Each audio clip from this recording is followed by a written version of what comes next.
Retournement. Le matin que le passeur était sur l'autre rive, il s'assit, pour la première fois depuis 1 an, dans sa chaloupe. Il était songeur.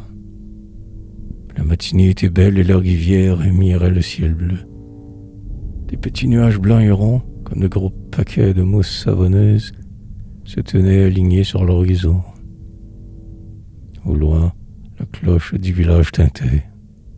Tout à coup, le fil du bac vibra.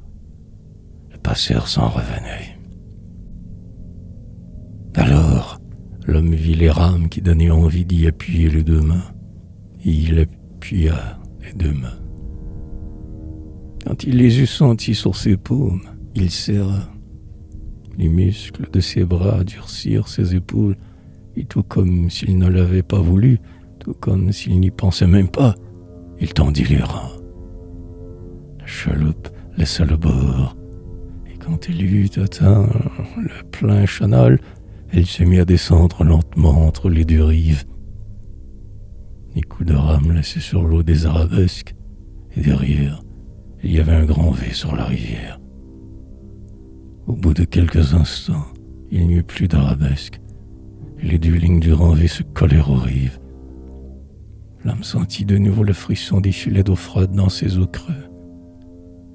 Au haut de la berge, dans le lointain, les bras d'un moulin battaient l'air. Il fixa son attention sur le retournement et l'envie lui vint de vomir. La chaloupe était en travers du canal. Le soleil fichait dans l'eau de grands glaçons de lumière où passaient de petits points brillants. La chaloupe se pencha lentement d'un côté, puis elle se releva brusquement.